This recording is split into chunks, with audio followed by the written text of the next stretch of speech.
How do you heal your gut? So Hippocrates, the forefather of medicine, said all disease begins in the gut. And that sounds like a load of crap, right? Well, pun intended.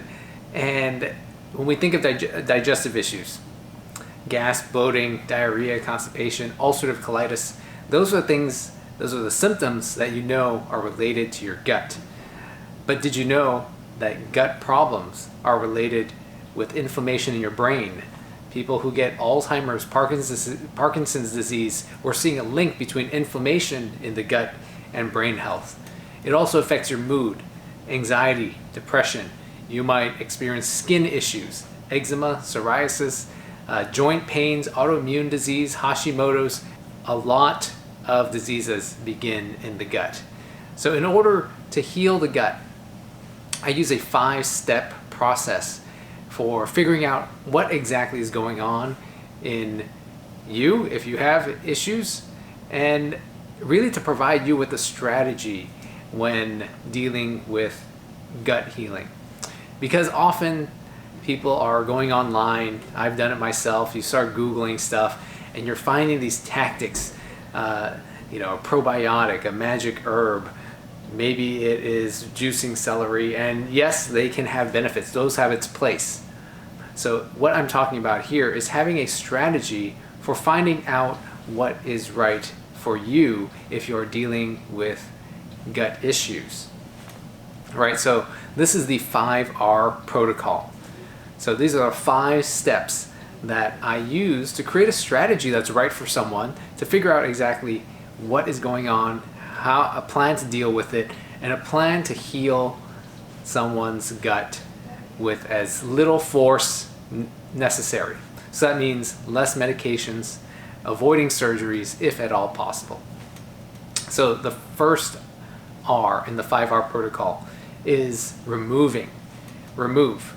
So we have to remove the thing that is causing the issue. And there are several things that could be causing someone's digestive issue. It could be a stealth infection or an infection.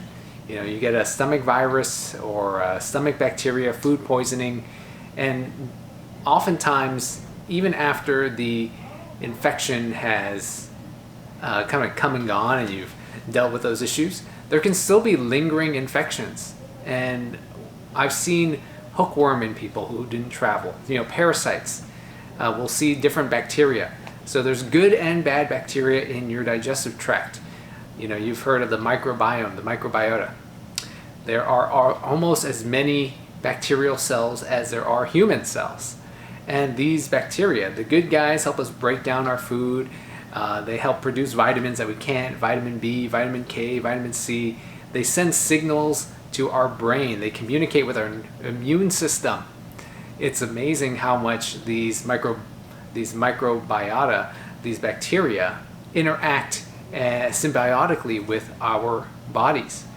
So often one of the problems is there are bad bacteria that have either overgrown, have taken hold, and we need to screen for these things. We need to remove those bacteria or those infections that might be causing problems.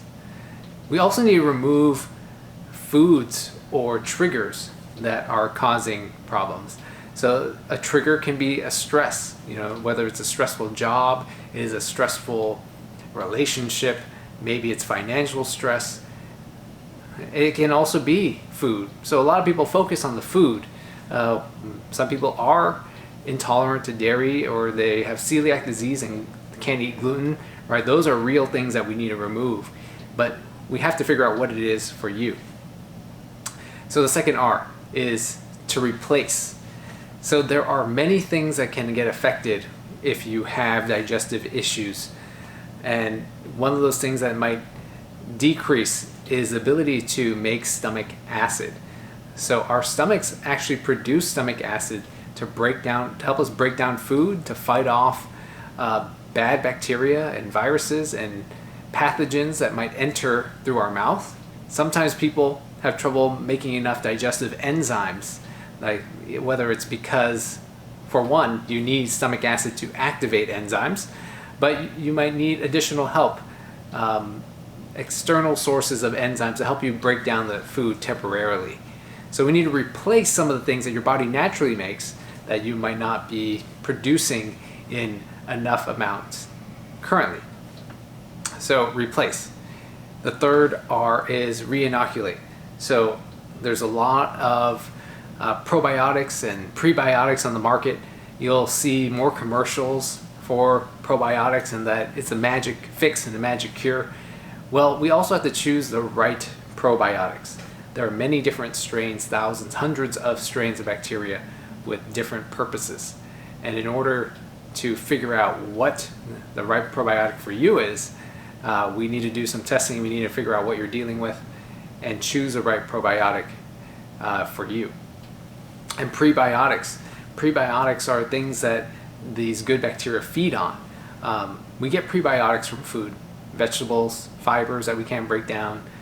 But sometimes you need a little bit more extra support to help the good bacteria grow and stay.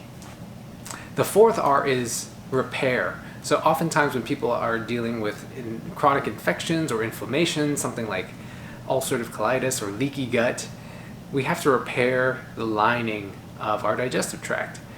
So the digestive tract is only one cell layer thick.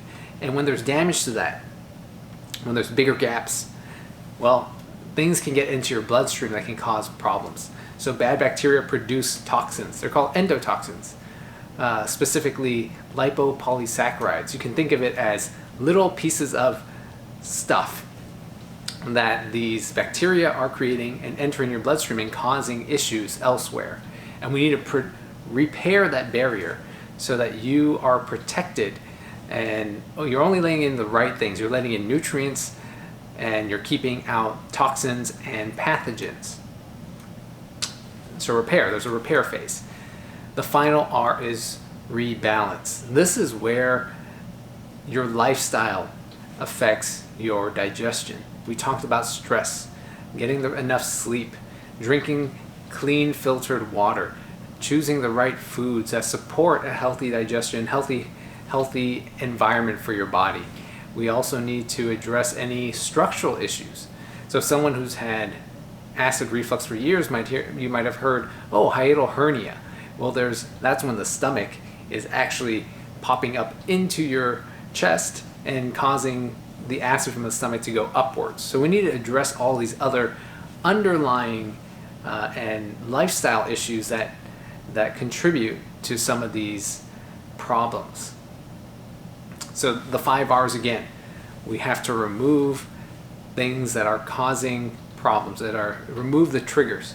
We also need to reinoculate with probiotics, prebiotics. We need to replace temporarily the stomach acid or stomach digestive enzymes that your body needs to break down food.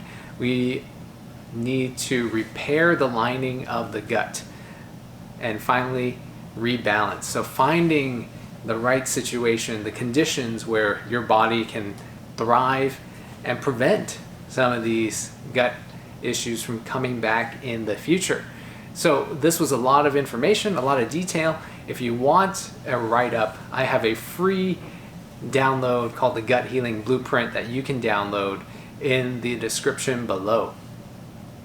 So make sure to subscribe and check out my future videos on natural healing and natural health so that you can live healthy for a long time and stay fully engaged in life, because that is really all that matters.